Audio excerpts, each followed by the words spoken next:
ఇప్పుడు మనం దహి సిమ్లా మిర్చి తయారు చేస్తున్నాము. సింపుల్ అండి.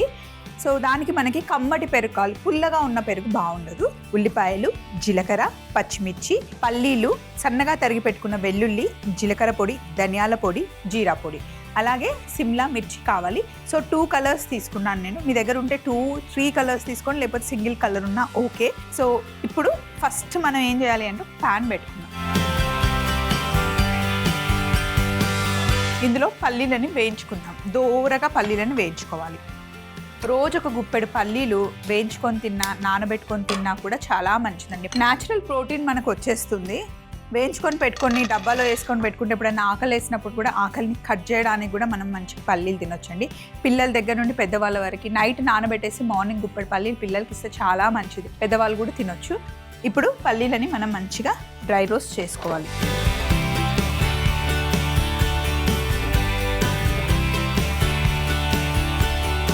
దోరగా పల్లీలు వేగిన తర్వాత స్టవ్ ఆఫ్ చేసేసి వీటిని కాసేపు పక్కన పెట్టేస్తాను. కొంచెం చల్లగా అయిన తర్వాత మనం రోట్లో వేసి కచ్చా పచ్చాగా దంచుకోవాలి. కాస్త చల్లగా అవ్వనిద్దాం. ఇప్పుడు ఉల్లిపాయలు ఎలా కట్ చేసుకున్నానో క్యాప్సికమ్ని కూడా అలా పొడవుగా సన్నగా కట్ చేసుకోవాలి.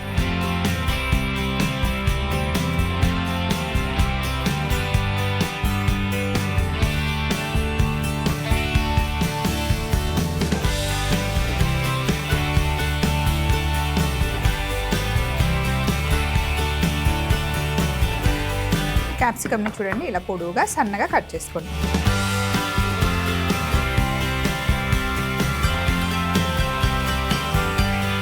అలాగే రెడ్ క్యాప్సికమ్ కూడా మనం కట్ చేసుకోవాలి.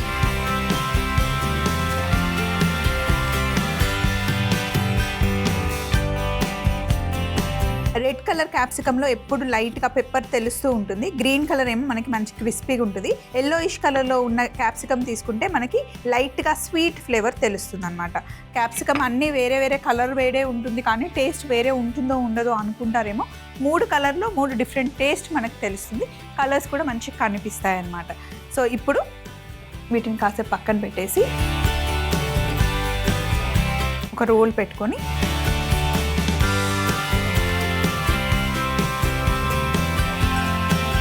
దీంట్లో మనం ఫ్రై చేసిన పల్లీలను వేసుకుందాం.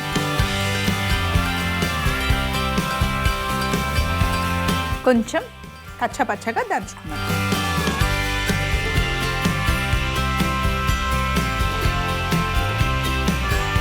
ఇప్పుడు ఇలా ప్లేట్లో వేసేసి ఇలా ఊదినా సరే, లేదా పేపర్తో ఇలా ఇలా అంటే పొట్టంతా వెళ్ళిపోతుంది. ఇప్పుడు ఇక్కడ రెడీగా ఉన్నాయి ఇవి. ఇప్పుడు కొంచెం ఆయిల్ వేద్దాం. తాలింపు కోసమే నూనె వేడెక్కిన తర్వాత మనం ఇందులో జీలకర్ర వేసుకోవాలి.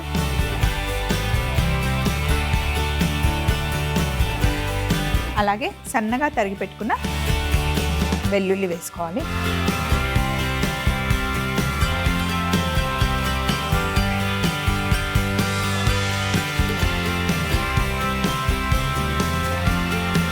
ఇందులో పొడవుగా కట్ చేసుకున్న పచ్చిమిర్చి వేసి కాస్త ఫ్రై అవ్వనివ్వాలి.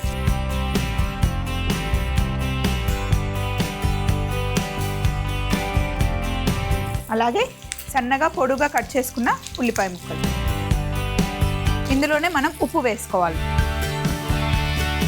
పెరుగుకి కూడా సరిపడా ఉప్పు వేసేయాలి.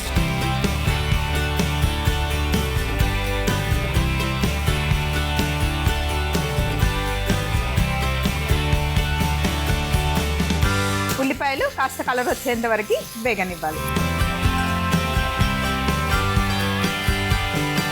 ఇలా ఉల్లిపాయ వేగిన తర్వాత ఇప్పుడు కట్ చేసి పెట్టుకున్న క్యాప్సికమ్ వేసేసుకోవాలి. Red colour, green colour. Capsicum అయితే ఎక్కువ ఫ్రై అవ్వాల్సిన అవసరం లేదు. సాఫ్ట్గా అయిపోతే క్యాప్సికమ్ బాగుండదు.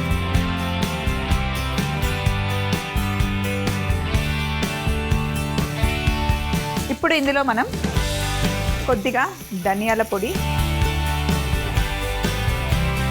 జీలకర్ర పొడి, కొంచెం గరం మసాలా వేసుకోవాలి. ఆల్రెడీ ఉప్పు వేసాం మనం.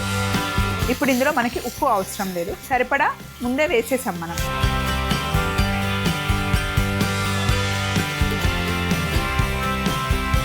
కాస్త క్యాప్సికమ్ ఫ్రై అయిన తర్వాత ఇందులో ఒక టీ స్పూను శనగపిండి వేయండి.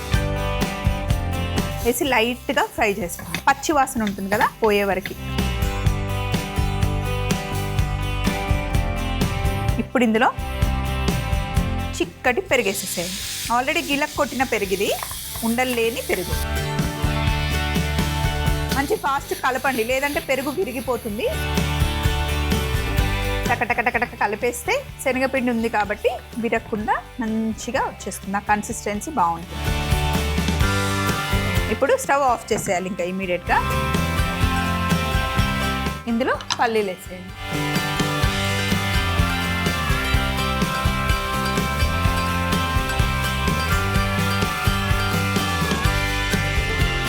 దీన్ని అన్నంలో కలుపుకొని తింటే అసలు చాలా చాలా బాగుంటుంది. క్యాప్సికమ్ ఇష్టపడే వాళ్ళకి చాలా నచ్చుతుంది.